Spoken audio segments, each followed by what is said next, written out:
அன்பார்ந்த தோழர்களே, என் உயிரின் உயிரான விடுதலை சிறுத்தைகளே, உங்கள் அனைவருக்கும் என்னுடைய வணக்கத்தை தெரிவித்துக் கொள்கிறேன். புதுதில்லியிலிருந்து முகநூல் நேரலை வாயிலாக உங்களை தொடர்பு கொள்வதில் மகிழ்ச்சி அடைகிறேன்.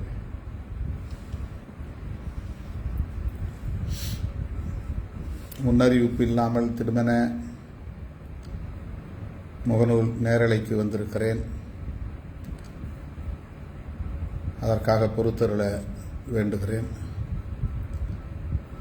வழக்கம் போல தொடர் அலைச்சல்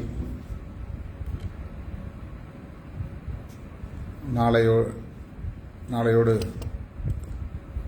இந்த வாரம்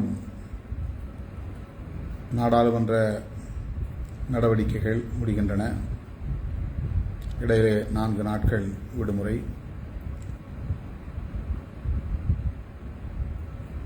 இதற்கு இடையில் 2 நாட்கள் மட்டுமே நமக்கு அவகாசம் உள்ளது. 29ஆம் தேதி திருவண்ணாமலையில் மகளிர் விடுதலை இயக்கத்தின் சார்பிலே ஒருங்கிணைக்கப்படுகிற தேர்தல் அங்கீகார வெற்றி விழா நடைபெறுகிறது. இது மகளிரணி நடத்துகிற நிகழ்ச்சி என்பதால் கட்சியை சார்ந்த பொறுப்பாளர்கள் கண்டும் காணாமல் இருந்துவிடக்கூடாது. ஏற்கனவே நான் சுட்டிக்காட்டியிருக்கிறேன். திருவண்ணாமலையில் நடப்பதால் இது திருவண்ணாமலை மாவட்டத்தை சார்ந்த மகளிர் மட்டுமே நடத்துகிற நிகழ்ச்சி என்று எண்ணி பிற மாவட்டங்களை சார்ந்த பெண்கள் கண்டும் காணாமல் இருந்து விடக்கூடாது. நாளை மறுநாள் நடைபெறுகிற தேர்தல் அங்கீகார வெற்றி விழா வழக்கம் போல அரசியல் அரங்கில் ஒரு அதிர்வை ஏற்படுத்த வேண்டும். தலைமையிலிருந்து ஒருங்கிணைக்கப்படுகிற ஒரு மாநாடாக இது நடைபெறவில்லை. மகளிர் விடுதலை இயக்கம் முன்னின்று இதனை ஒருங்கிணைக்கிறது என்றாலும் கட்சி தோழர்கள், மாவட்ட செயலாளர்கள், திருவண்ணாமலை மாவட்டத்தை சார்ந்த மாவட்ட செயலாளர்கள் ஒருங்கிணைந்து களப்பணி ஆற்றி வருகிறார்கள். எனவே தமிழகம் தழுவிய அளவில் கட்சியின் முன்னணி தோழர்கள் தவறாமல் இந்த விழாவிலே பங்கேற்க வேண்டும். தமிழகம் தழுவிய அளவில் மகளிர் விடுதலை இயக்கத்தை சார்ந்த அனைவரும் பங்கேற்க வேண்டும். பெண்களை வெகுவாக திரட்டி வர வேண்டும். மகளிர் விடுதலை இயக்கத்தை சார்ந்த பெண்கள் மட்டுமே பங்கேற்கிற விழா என்று பிற பொறுப்புகளில் இருக்கும் பெண்மணிகள் வாளாக இருந்து விடக்கூடாது, அமைதியாக இருந்து விடக்கூடாது. கட்சியின் மாவட்ட செயலாளராக பொறுப்பேற்றுள்ள பெண்மணிகளும், இளஞ்சிறுத்தைகள், முற்போக்கு மாணவர் கழகம், தொழிலாளர் விடுதலை முன்னணி, கருத்தியல் பரப்பு அணி என்று துணைநிலை அமைப்புகளில் பொறுப்பேற்றுள்ள மகளிரும் தவறாமல் இதில் பங்கேற்க வேண்டும். தோழமை கட்சி தலைவர்கள் விழுப்புரத்திலே பங்கேற்றதைப் போல இந்த விழாவுக்கு நாம் அழைக்கவில்லை. ஆனாலும் கூட தோழர் கவின்மலர், தோழர் சுந்தரவல்லி, தோழர் கவிதா முரளிதரன், கவிஞர் தேன்மொழிதாஸ் போன்றவர்கள் பங்கேற்று உரையாற்ற இருக்கின்றனர். 10 மணிக்கெல்லாம் நிகழ்ச்சியை முடித்தாக வேண்டும். விழுப்புரத்திலே 12 மணி ஆனது போல் ஆகக்கூடாது. குறித்த நேரத்தில் நிகழ்ச்சியை தொடங்கி குறித்த நேரத்தில் நிகழ்ச்சியை முடிப்பது என்பது ஒரு கட்சியின் வளர்ச்சியின் வெளிப்பாடாக அமையும், அடையாளமாக அமையும். 2 மணி நேரம் தாமதமாக தொடங்குவது, நள்ளிரவுக்கு மேல் நிகழ்ச்சியை நடத்துவது என்கிற அந்த நிலையில் மாற்றத்தை கொண்டு வர வேண்டும். எனவே இயக்கத் தோழர்கள், கட்சியின் தலைவர் கடைசியாகத்தான் பேசுவார் என்று காலந்தாழ்ந்து வரக்கூடாது. 11 மணிக்கு மேல் தான் பேசுவார் என்று இடையிலேயும் கலைந்து விடக்கூடாது. நிகழ்ச்சி தொடங்குகிற போதும் கட்டுக்கோப்பாக பங்கேற்க வேண்டும். முடிகிற வரையில் அந்த கட்டுப்பாட்டை கடைபிடிக்க வேண்டும் என்று உங்களிடத்திலே நான் வேண்டுகோள் விடுக்க கடமைப்பட்டிருக்கிறேன். திராவிட முன்னேற்றக் கழகத்திலிருந்து உள்ளூர் பொறுப்பாளர்கள், அந்த மாவட்டத்திற்குட்பட்ட திமுக நிர்வாகிகள் பங்கேற்கிறார்கள். தோழமை கட்சிகளிலிருந்து வேறு யாரையும் நாம் அழைக்கவில்லை, அழைப்பதற்கான சூழல் அமையவில்லை. வழக்கமாக மார்ச் 8ஆம் தேதி சர்வதேச மகளிர் தினத்தை ஒட்டி ஏதேனும் ஒரு கருப்பொருளில் மகளிர் மாநாடு நடத்தப்படுவதுண்டு. இந்த ஆண்டு அவ்வாறு நடத்தாமல்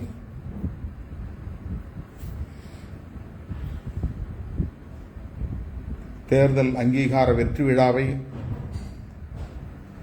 மகளிர் விடுதலை இயக்கத்தின் சார்பிலே நாம் நடத்தும்படி கேட்டுக்கொண்டோம். அதன் அடிப்படையிலே மகளிர் விடுதலை இயக்கத்தின் பொறுப்பாளர்கள் இதனை தேர்தல் அங்கீகார வெற்றி விழாவாகவே கொண்டாடுகிறார்கள்.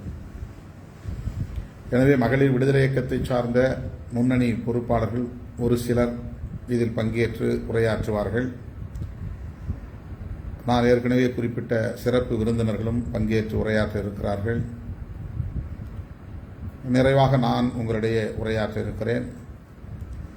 திமுக சார்பில் மருத்துவர் அணியின் மாநில துணைத் தலைவர் மருத்துவர் கம்பன் அவர்களும், அந்த தொகுதியின் நாடாளுமன்ற உறுப்பினர் அன்பு சகோதரர் CN அண்ணாதுரை அவர்களும், கலசப்பாக்கம் தொகுதியின் சட்டமன்ற உறுப்பினர் பேசுத்தி சரவணன் அவர்களும் பங்கேற்க உள்ளனர். அவர்களும் சுருக்கமாக நம்முடைய அங்கீகாரத்தை வாழ்த்தி உரையாற்றுவார்கள். ஆகவே உரிய நேரத்தில் அனைவரும் பங்கேற்று அதை சிறப்பிக்க வேண்டும் என்று அன்போடு கேட்டுக்கொள்கிறேன். நிகழ்ச்சி முடிகிற வரையில் அனைவரும் கட்டுப்பாடாக இருந்து நிகழ்ச்சியை சிறப்பிக்க வேண்டும். கோப்பாக அனைவரும் பங்கேற்று நிகழ்ச்சியை வெற்றி பெறச் செய்ய வேண்டும். அமைப்பாய் திரள்வோம், அங்கீகாரம் பெறுவோம், அதிகாரம் வெல்வோம் என்று அமைப்பாய் திரள்வோம் என்கிற நூலை எழுதுவதற்கு முன்பே நான் முழக்கமாக முன்வைத்தேன். நாம் எழுப்புகிற ஒவ்வொரு முழக்கமும் இன்றைக்கு நடைமுறையில் வெற்றிகரமாக நிறைவேறி வருகிறது.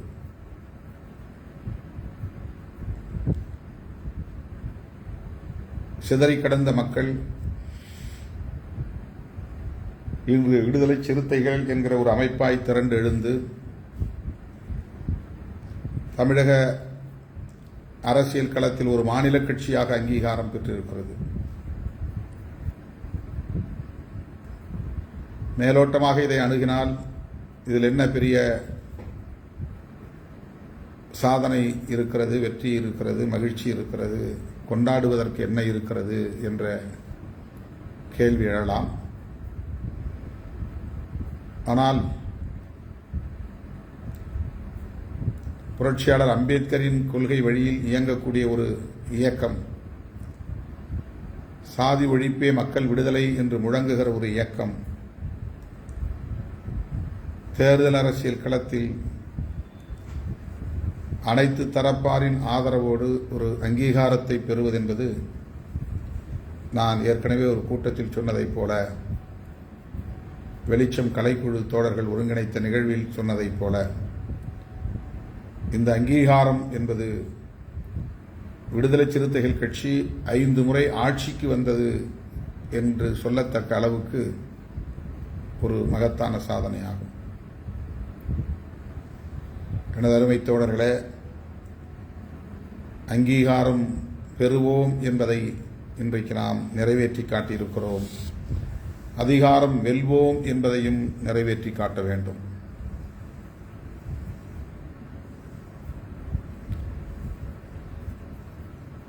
கட்சி கட்டுப்பாடு என்பது மிக முக்கியமானது. வளர்ச்சியடைய கட்சிக்குள்ளே முன்னணி தலைவர்களிடையே முதிர்ச்சி வெளிப்பட வேண்டும். கட்டுப்பாடு பிறருக்கு முன்மாதிரியாக அமைய வேண்டும்.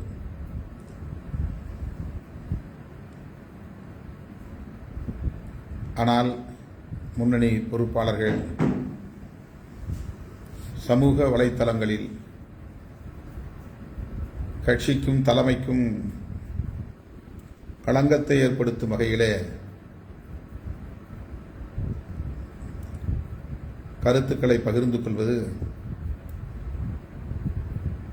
மிகுந்த வேதனையை தருகிறது. வெந்த புண்ணிலே வேல் பாய்ச்சுவதைப் போல் என்பார்களே, அப்படி பல்வேறு நெருக்கடிகளால் மன உளைச்சலுக்கு ஆளாகி இருக்கிற நாம் கட்சியின் முன்னணி தோழர்களுடைய அணுகுமுறைகளாலும் காயப்பட வேண்டியிருக்கிறது, வேதனைப்பட வேண்டியிருக்கிறது என்பதுதான் இங்கே நான் பதிவு செய்ய விரும்புகிற ஒன்றாகும்.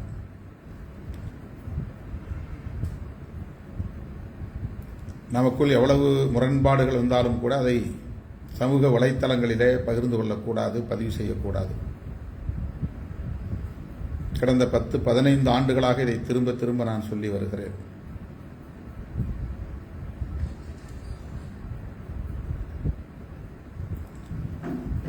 இயக்கத்தின் முன்னணி தோழர்கள் யூடியூப் போன்ற சேனல்களில் யாராவது பேட்டிக்கு அழைத்தால் அந்த சேனல் எத்தகைய பின்னணியை கொண்டது, அதை நடத்துகிறவர்கள் யார், என்ன நோக்கத்திற்காக அழைக்கிறார்கள் என்பதையெல்லாம் கணக்கிலே கொள்ளாமல், கருத்திலே கொள்ளாமல், ஏதோ ஒரு வாய்ப்பு தருகிறார்கள் என்கிற அடிப்படையிலே எதையும் சீர்தூக்கி பார்க்காமல் உடனடியாக அதற்கு இணங்குவது, அதில் பங்கேற்பது, அவர்களின் இடக்குமுடக்கான கேள்விகளுக்கு பதில் சொல்லும் நெருக்கடிக்கு ஆளாவது என்பது கவலைக்குரியதாகும். சேட்டலைட் சேனல்ஸ் என்கிற தொலைக்காட்சிகளாக இருந்தாலும், யூடியூப் சேனல்ஸ் என்கிற அந்த வலைத்தளங்களாக இருந்தாலும், அதில் பேட்டி கொடுப்பதற்கு யாரேனும் அழைத்தால் தலைமையிடம் கலந்து பேச வேண்டும், அனுமதி பெற வேண்டும் என்கிற ஒரு அணுகுமுறையை இயக்கத்தோழர்கள் பெற வேண்டும். தேர்தல் நெருங்குகிற நேரம், கூட்டணி அமைப்பதற்கான உத்திகள் ஒவ்வொரு பெரிய கட்சிகளும் இன்றைக்கு கையாளக்கூடிய, அந்த உத்திகளை கையாளக்கூடிய சூழல் உருவாகி வருகிறது. அதிமுக தலைவர் எடப்பாடி பழனிசாமி அவர்கள் டெல்லிக்கு வந்து அமித்ஷா அவர்களை சந்தித்தது தமிழக அரசியல் களத்தில் மட்டுமல்ல, அகில இந்திய அளவில் அது பரபரப்பை ஏற்படுத்தி இருக்கிறது. இன்னும் ஓராண்டுக்கு மேல் இருக்கிறது தேர்தலுக்கு என்றாலும் கூட இப்போதே தேர்தலுக்கான சூடு பிடித்து விட்டது. இந்த நேரத்தில் நாம் மிகவும் எச்சரிக்கையாக இருக்க வேண்டும். ஆளாளுக்கு யூடியூப் சேனல்களிலே பேட்டி கொடுப்பதை தவிர்க்க வேண்டும். மனம் போன போக்கில் கருத்து சொல்வதை தவிர்க்க வேண்டும். கட்சி தோழர்களுக்கு இடையிலான முரண்பாடுகளை வெளிப்படையாக பேசுவது அறிவீனமாகும், முதிர்ச்சியின்மையாகும்.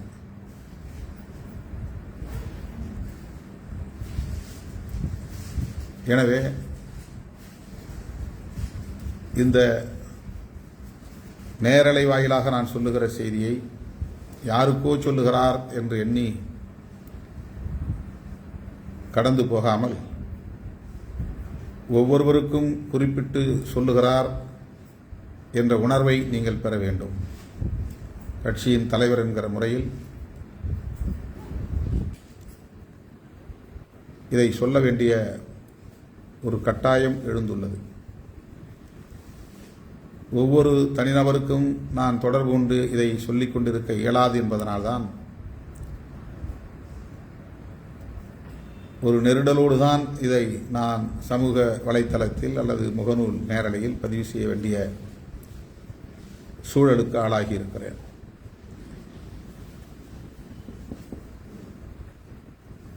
கோபி நயினார் ஒரு தனியார் யூடியூப் சேனலுக்கு கொடுத்த பேட்டி, அதற்கு முன்னதாக அவர் திராவிடர் கழகத்தை பற்றி பேசிய கருத்து, அதனைத் தொடர்ந்து இன்றைக்கு நமது கட்சி தோழர்கள் மனம் போன போக்கில் சொல்லி வருகிற கருத்துக்கள், இவையாவும் கட்சியின் நலன்களுக்கு உகந்தவை அல்ல, தலைமையின் மீதான நன்மதிப்புக்கும் உகந்தவை அல்ல. எனவே யூடியூப் சேனல்களில் பேட்டி கொடுக்கிற தோழர்கள் பொறுப்புணர்வோடு நடந்து கொள்ள வேண்டும், அல்லது சட்டமன்ற பொதுத் தேர்தல் முடிகிற வரையில் பேட்டி கொடுப்பதை தவிர்க்க வேண்டும். கட்சியில் நான் எல்லோருக்கும் நிறைய சுதந்திரத்தை அனுமதிக்கிறேன். கருத்து சொல்ல, எதிர்த்து கருத்து சொல்ல, மறுத்து கருத்து சொல்ல நம்முடைய இயக்கத்தில் தாராளமாக இடம் உண்டு. அது ஒரு அரங்குக்குள் நடக்கிற நிகழ்வு என்றால் பிரச்சனை இல்லை. ஆனால் யூடியூப் சேனல்களிலே பேசுகிற போதும், முகநூல் பதிவுகளை செய்கிற போதும், வாட்ஸ்அப் போன்றவற்றில் கருத்துக்களை பகிர்ந்து கொள்ளுகிற போதும் கவனம் தேவை. மனம் போன போக்கில் செயல்படக்கூடாது.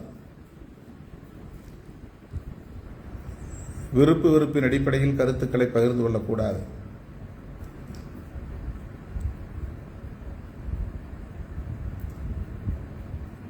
இது அனைவருக்குமாக நான் விடுக்கிற வேண்டுகோள். என்னதான் அறிவார்ந்த ஒரு ஆளுமையாக இருந்தாலும் கூட ஒரு கட்சி என்று வந்துவிட்டால் அந்த கட்சிக்குள் இணங்கி செயல்பட வேண்டும், கட்டுப்பட்டு செயல்பட வேண்டும். அதுதான் மிக முக்கியமானது.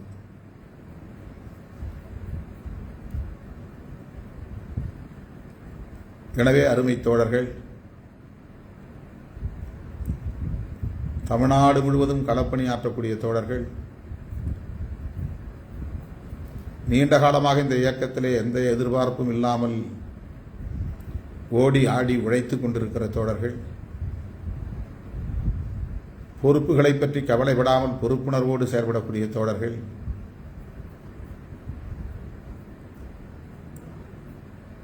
தலைமைக்கும் கட்சியின் நலனுக்கும் பாதிப்பு ஏற்படாத வகையிலே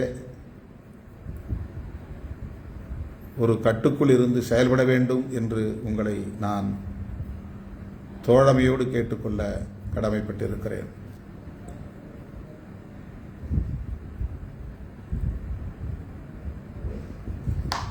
ஒவ்வொருவரும் ஒவ்வொரு வகையில் இந்த இயக்கத்தின் வளர்ச்சிக்கு பங்களிப்பு செலுத்தியிருக்கிறீர்கள். ஒவ்வொருவரும் அவரவர் ஆற்றலுக்கு ஏற்ற வகையில் இந்த இயக்கத்தின் வளர்ச்சியில் பாடாற்றி இருக்கிறீர்கள், பங்கேற்பு செய்திருக்கிறீர்கள். எனவே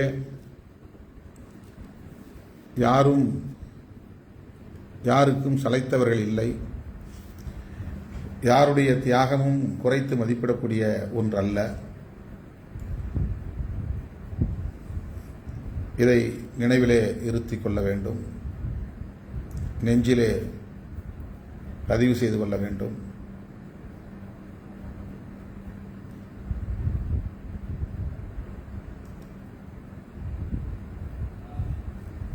கட்சியின் வளர்ச்சிக்கு அடுத்த கட்டமாக என்ன செய்வது என்பதை பற்றி ஆழ்ந்து சிந்திக்க வேண்டும்.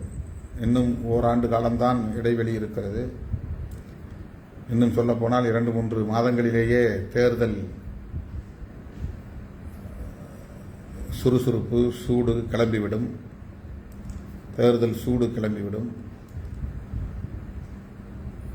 கட்சி தலைவர்களுடைய சுறுசுறுப்பு மிகுந்துவிடும். நமக்கு இடையிலே பெரிய ஒரு சவால் கட்சியின் மறுசீரமைப்பு பணிதான்.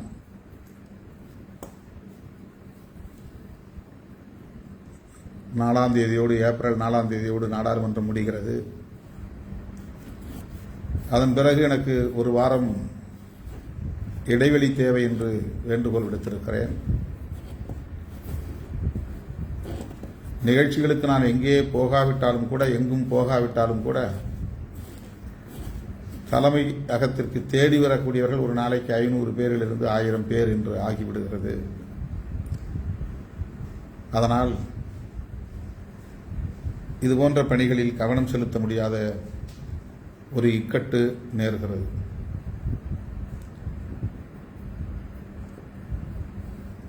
ஐந்தாம் தேதியிலிருந்து 4-5 நாட்கள் யாரும் சென்னைக்கு வர வேண்டாம் என்று உங்களை கேட்டுக்கொள்கிறேன். தேடி அலைய வேண்டாம் என்றும் கேட்டுக்கொள்கிறேன்.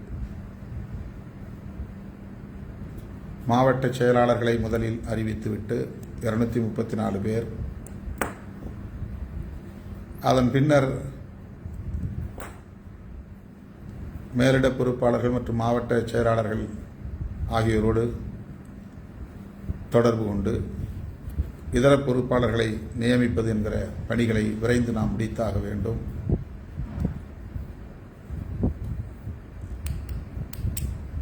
அதற்கு உங்களுடைய முழுமையான ஒத்துழைப்பு தேவை என்பதை ஒரு வேண்டுகோளாக வைக்க விரும்புகிறேன்.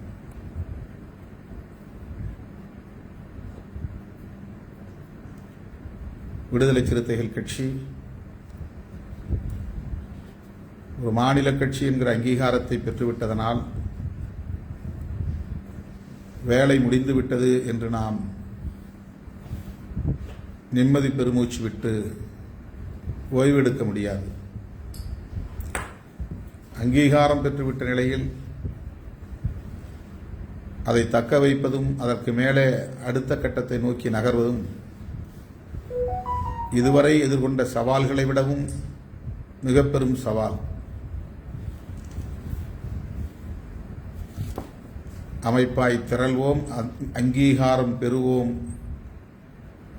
மூன்றாவதாக அதிகாரம் வெல்வோம் என்று நாம் அந்த முழக்கத்திலே பதிவு செய்திருக்கிறோம்.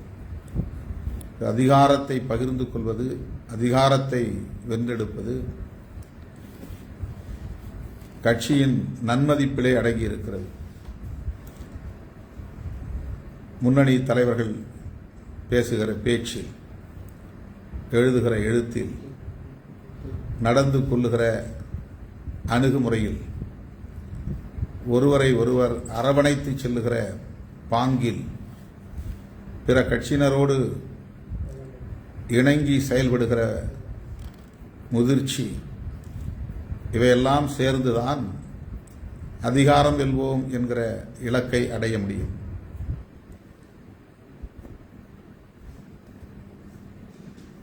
எனவே இதையெல்லாம் இயக்கத்தோழர்கள் கவனத்திலே கொண்டு வார்த்தைகளை அளந்து பேச வேண்டும். வீணான விவாதங்களில் பங்கேற்கக்கூடாது.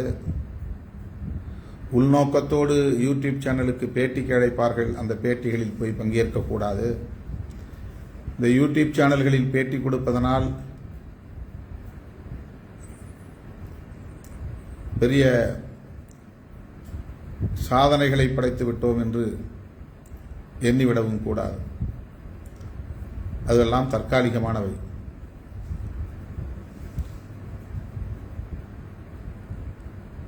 அதை பயன்படுத்தி நம்முடைய இயக்கத்தின் கட்டுக்கோப்பை சிதைப்பதற்கு சிலர் முயற்சிக்கிறார்கள். அதற்கு நாம் இடம் கொடுத்து விடக்கூடாது. கவனமாக இருக்க வேண்டும் தோழர்களே, மிக மிக கவனமாக இருக்க வேண்டும். மிகுந்த எச்சரிக்கையோடு களமாட வேண்டும். கட்சி தலைமையின் கவனத்திற்கு செல்லாமல் எந்த ஒரு வேலையையும் இயக்கத்தின் முன்னணி தோழர்கள் செய்யக்கூடாது. இது கட்சி நலனுக்காக முன்வைக்கக்கூடிய ஒரு கருத்து. அதுவும் தேர்தல் நேரத்தில் மிகுந்த எச்சரிக்கையோடு இருக்க வேண்டும் என்பதற்காக சுட்டிக்காட்டப்படுகிற ஒன்று. என்னென்னவோ திட்டங்களை தீட்டுவார்கள், நம் வாயை பிடுங்குவார்கள், திட்டமிட்டு உணர்ச்சிகளை தூண்டிவிடுவார்கள், ஆசை காட்டி நம்மை வீணான விவாதங்களில் ஈடுபட வைப்பார்கள். எனவே எனது அருமை தோழர்களே, என் உயிரின் உயிரான விடுதலை சிறுத்தைகளே, உட்கட்சி முரண்களை பொது தளங்களில் எழுத வேண்டாம். ஒருவருக்கொருவர் பின்னூட்டங்களிலே பதிலளிக்கிறோம் என்கிற பெயரால் அரைவேக்காட்டுத்தனத்தை அள்ளி இறைக்க வேண்டாம். இது எந்த வகையிலும் ஏற்புடையதல்ல. யாரும் யாருக்கும் பதில் சொல்ல நீங்கள் முயற்சிக்க வேண்டாம். கட்சியின் கட்டுப்பாட்டை மீறி முன்னணி தோழர்கள் செயல்பட்டால் கட்சி தலைமைக்கு தொலைபேசி மூலமாக சொல்லலாம் அல்லது நேரிலே வந்து சொல்லலாம். விருப்பம் போல சமூக வலைத்தளங்களிலே எழுதுவதை முற்றாக கைவிட வேண்டும் என்று என் மீது நம்பிக்கையும் நன்மதிப்பும் கொண்டுள்ள என் உயிரின் உயிரான விடுதலை சிறுத்தைகள் அனைவருக்கும் நான் வேண்டுகோள் விடுத்து 29ஆம் தேதி திருவண்ணாமலை மாநகரத்தில் நடைபெற உள்ள மகளிர் விடுதலை இயக்கத்தின் தேர்தல் அங்கீகார வெற்றி விழாவில் சந்திப்போம். வருகிற ஏப்ரல் 14 புரட்சியாளர் அம்பேத்கருடைய பிறந்த நாள், சமத்துவ நாள். தமிழ்நாடு முழுவதும் எல்லா குக்கிராமங்களிலும் அதனை கொண்டாட வேண்டும். சிலை உள்ள இடங்களில் சிலையை சுத்தம் செய்து மாலை அணிவித்து சமத்துவ நாள் உறுதிமொழி ஏற்க வேண்டும். சிலை இல்லாத இடங்களில் திருவுருவப் படங்களை திறந்து வைத்து மலர் தூவி அஞ்சலி செலுத்திவிட்டு அந்த இடத்திலே நின்று சமத்துவ நாள் உறுதிமொழியை ஏற்க வேண்டும் என்று உங்களை அன்போடு கேட்டுக்கொள்கிறேன். மே 6ஆம் தேதி சிதம்பரத்தில் இதே வெற்றி விழா நடைபெற உள்ளது. சிதம்பரமும் விழுப்புரமும் நாம் வெற்றி பெற்ற தொகுதிகள் என்பதனால் அந்த 2 தொகுதிகளில் மட்டுமே இந்த நிகழ்ச்சிகளை நாம் ஒருங்கிணைக்கிறோம். சொல்லப்போனால் ஒவ்வொரு மாவட்டத்திலும் கொண்டாடப்பட வேண்டிய ஒன்று, ஒவ்வொரு கிராமத்திலும் கொண்டாடப்பட வேண்டிய ஒன்று, ஓர் ஆண்டு முழுவதும் கொண்டாடப்பட வேண்டிய ஒன்று. அவ்வளவு இலகுவானதல்ல. இந்த சாதனை தக்க வைக்க வேண்டிய ஒன்று. எனவே தொன்மையின் சின்னமான பானை சின்னத்தை நாம் தக்க வைக்க வேண்டும் என்கிற பொறுப்புணர்வோடு, உழைக்கும் மக்களின் சின்னம் பானை சின்னம் என்பதை தொடர்ந்து நாம் தக்க வைத்துக் கொள்ள வேண்டும் என்கிற பொறுப்புணர்வோடு நம்முடைய களப்பணிகளை முன்னெடுத்துச் செல்வோம். தோழமையோடு அனைவரும் கைகோர்த்து களமாடுவோம். உட்கட்சி முரண்களை பொதுவெளியில் இனி பேச மாட்டோம், எழுத மாட்டோம் என்கிற உறுதியோடு இயங்குவோம் என்ற கருத்தினை பகிர்ந்து கொண்டு முன்னறிவிப்பு இல்லாமல் நான் முகநூல் நேரலைக்கு வந்த சூழலில் திடுமென 800க்கும் மேற்பட்டவர்கள் இந்த இணைப்புக்கு வந்து என்னுடைய கருத்துக்களை செவிமடுத்த உங்கள் அனைவருக்கும் என்னுடைய நெஞ்சார்ந்த நன்றியை உரித்தாக்குகிறேன். வாய்ப்பிருந்தால் நாளை மீண்டும் உங்களோடு பேசுவேன் என்பதை சொல்லி முடிக்கிறேன். நன்றி, வணக்கம்.